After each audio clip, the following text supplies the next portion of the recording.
Assalamualaikum warahmatullahi wabarakatuh. Perkenalkan, nama saya Nadira Salva. Di sini saya akan menjelaskan materi tentang kelompok saya, yaitu tentang SDR. Mari kita mengetahui tentang IoT terlebih dahulu. IoT adalah singkatan dari Internet of Things yang secara umum merujuk pada jaringan objek fisik seperti perangkat, kendaraan, bangunan, dan sebagainya, yang dilengkapi dengan sensor perangkat lunak dan konektivitas internet yang memungkinkan mereka untuk saling berkomunikasi dan bertindak secara mandiri. Dengan kata lain, IoT adalah teknologi yang memungkinkan objek di dunia nyata untuk terhubung ke internet dan berinteraksi dengan objek lainnya, menghasilkan data dan informasi yang dapat digunakan untuk meningkatkan efisiensi, produktivitas, dan pengalaman pengguna dalam berbagai bidang seperti kesehatan, otomotif, rumah pintar, energi, dan banyak lagi. Apakah keamanan dalam IoT itu penting? Keamanan dalam sistem IoT atau Internet of Things sangat penting karena IoT memperluas konektivitas perangkat elektronik dan internet, termasuk perangkat yang secara tradisional tidak terhubung. Keamanan dalam sistem IoT penting karena melindungi data pribadi, mencegah serangan cyber, menjaga keamanan pembelian fasilitas, mengamankan perangkat kesehatan, mencegah pengintaian, dan memastikan integritas sistem secara keseluruhan. Ini krusial untuk melindungi privasi individu, mencegah kerugian finansial, dan mencegah potensi kerusakan fisik atau gangguan layanan yang serius. Oleh karena itu, penting bagi pengembang dan pengguna IoT untuk memprioritaskan keamanan dalam perancangan, pengembangan, dan penggunaan perangkat IoT. Langkah-langkah seperti enkripsi data, autentikasi yang kuat, pembaruan perangkat lunak teratur, dan pemantauan keamanan aktif diperlukan untuk mengurangi risiko keamanan dalam sistem IoT. Kemudian masuk pada protokol SRP atau Secure Remote Password. Protokolnya adalah sebuah protokol keamanan yang digunakan untuk autentikasi pengguna pada layanan jarak jauh atau remote melalui jaringan yang tidak aman, seperti internet. Tujuan utama dari SRP adalah untuk memungkinkan pengguna untuk melakukan autentikasi tanpa perlu mengirimkan password secara langsung ke server, yang berarti tidak ada kemungkinan bahwa password tersebut akan terbaca oleh pihak yang tidak berwenang. Beberapa protokolnya yaitu tahap pertama, pendaftaran. Pengguna dan server membuat kunci rahasia atau verifier berdasarkan password pengguna. Kunci rahasia ini biasanya dihasilkan secara acak dan digunakan untuk memverifikasi identitas pengguna selama proses autentikasi. Tahap kedua yaitu tahap awal, pengguna mengirimkan identitasnya ke server. Lalu tahap klien. Klien atau pengguna menghasilkan kunci acak dan mengirimkannya ke server. Lalu ada tahap server. Server menggunakan informasi yang diterima untuk menghasilkan kunci sesi dan memverifikasi identitas pengguna. Kemudian tahap terakhir itu penyelesaian, di mana setelah proses autentikasi selesai, klien dan server dapat saling memverifikasi dan kunci sesi dapat digunakan untuk melindungi komunikasi selanjutnya antara klien dan server. Assalamualaikum warahmatullahi wabarakatuh. Baik, di sini saya akan menjelaskan tentang apa itu SRP atau Secure Remote Password. Jadi sebelumnya dalam IoT ini tidak lepas dalam hal yang berbau dengan security data. Jadi pengertian dari SRP adalah protokol autentikasi yang memungkinkan pengguna untuk membuktikan identitas mereka kepada server tanpa mengirimkan password mereka secara langsung. Konsep dasar SRP ini adalah pengguna dan server saling berbagi nilai rahasia yang digunakan untuk menghasilkan kunci sesi yang aman. SRP menghindari pengiriman password melalui jaringan sehingga mengurangi risiko serangan pengintai dan serangan replay. Assalamualaikum warahmatullahi wabarakatuh. Perkenalkan, nama saya Desinta Indri. Saya akan menjelaskan yang pertama tentang tahap-tahap autentikasi penggunaan SRP atau Secure Remote Password. Yang pertama, pertukaran informasi awal, yaitu user dan server bertukar informasi publik. Yang kedua, penghitungan nilai verifikasi atau user dan server secara independen menghitung nilai verifikasi. Kemudian yang ketiga, pertukaran bukti autentikasi atau user dan server saling bertukar bukti autentikasi. Yang keempat, verifikasi autentikasi. User dan server secara independen memverifikasi autentikasi. Yang kelima, pertukaran kunci sesi. Jika verifikasi berhasil, user dan server menghitung kunci sesi.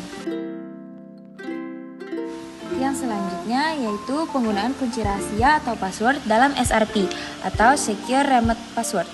Yang pertama, peran password dalam SRP. Password tidak pernah ditransmisikan secara langsung. Yang kedua, keamanan password dalam SRP. SRP menggunakan fungsi hash yang aman untuk melindungi password. Kemudian yang ketiga, perbandingan dengan autentikasi tradisional. Dalam metode autentikasi tradisional, password ditransmisikan dalam bentuk plain text. Yang keempat, persyaratan password dalam SRP. Password harus cukup kuat untuk melawan serangan brute force. Yang kelima, praktik terbaik penggunaan password dalam SRP. Gunakan password yang berbeda untuk setiap akun. Dan yang terakhir yaitu penggunaan kunci sesi untuk komunikasi aman. Dalam protokol SRP, kunci sesi adalah elemen penting untuk menjamin komunikasi aman setelah proses autentikasi selesai. Ia berfungsi seperti kunci digital yang digunakan untuk menginskripsi dan mendeskripsi data yang dikirimkan antara klien dan server. Sekian yang dapat saya sampaikan. Wassalamualaikum warahmatullahi wabarakatuh. Selamat sore, saya Ronald Kristianto dari kelas G4. Pada saat ini saya ingin membahas terkait apa saja keunggulan yang dimiliki oleh SRP atau yang bisa kita sebut Secure Remote Password. Yang pertama adalah keamanan yang tinggi. Jadi SRP menyediakan tingkat keamanan yang tinggi karena tidak mengirimkan password asli melalui jaringan. Kemudian yang kedua, perlindungan terhadap serangan pihak ketiga. Jadi cara kerjanya adalah SRP ini tidak mengirimkan kata sandi asli atau informasi rahasia lainnya melalui jaringan. Kemudian yang selanjutnya adalah tidak memerlukan sertifikat digital. Berbeda halnya seperti protokol autentikasi SSL atau TLS.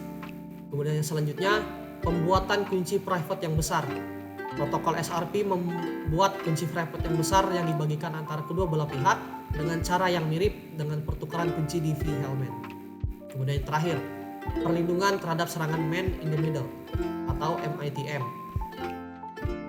SRP memberikan perlindungan terhadap serangan MITM karena pertukaran informasi autentikasi antar klien dan server dilindungi oleh enkripsi. Mungkin sekian penjelasan terkait keunggulan SRP. Yang selanjutnya akan dilanjutkan oleh rekan saya. Sekian. Saya akan menjelaskan tentang tantangan dan kendala keterbatasan dalam implementasi SRP pada perangkat IoT. Tantangan pertama adalah keterbatasan sumber daya. Pada perangkat IoT, seperti daya baterai yang terbatas dan kapasitas penyimpanan yang rendah, hal ini dapat membuat implementasi protokol SRP menjadi sulit karena membutuhkan pemrosesan dan penyimpanan data yang cukup besar. Kendala kedua adalah skalabilitas dan kinerja dalam lingkungan jaringan yang besar. Ketika jumlah perangkat IoT yang terhubung semakin banyak, protokol SRP harus mampu menangani lalu lintas dan data yang tinggi dan memastikan kinerja jaringan tetap stabil. Hal ini dapat menjadi masalah jika protokol SRP tidak dirancang dengan baik untuk menangani skala yang besar. Untuk mengatasi tantangan dan kendala tersebut, diperlukan desain protokol SRP yang efisien dan efektif dalam penggunaan sumber daya, serta mampu menangani skala yang besar dengan baik. Selain itu, penggunaan teknologi dan algoritma yang optimal juga diperlukan untuk meningkatkan kinerja dan skalabilitas protokol SRP pada perangkat IoT. Sekian, terima kasih. Kesimpulan yang dapat kami ambil dari materi Secure Remote Password atau SRP adalah sebuah protokol komunikasi yang memungkinkan penyedia layanan untuk mengautentikasi penggunanya dan membuktikan bahwa penggunanya mempunyai identitas yang benar tanpa menyimpan kata sandi maupun data yang mempunyai hubungan langsung dengan kata sandi tersebut. Penyedia layanan hanya menyimpan sebuah bilangan verifier untuk melakukan pembuktian. Metode seperti ini dikenal dengan nama Zero Knowledge Password Proof. Keunggulan dari SRP yaitu dengan SRP, penyadap informasi tidak akan pernah bisa melakukan serangan brute force terhadap data yang disadap tanpa melakukan komunikasi kepada kedua pihak yang bersangkutan. Yang kedua, SRP juga tidak memerlukan pihak ketiga seperti yang dilakukan protokol lain semacam Kerberos.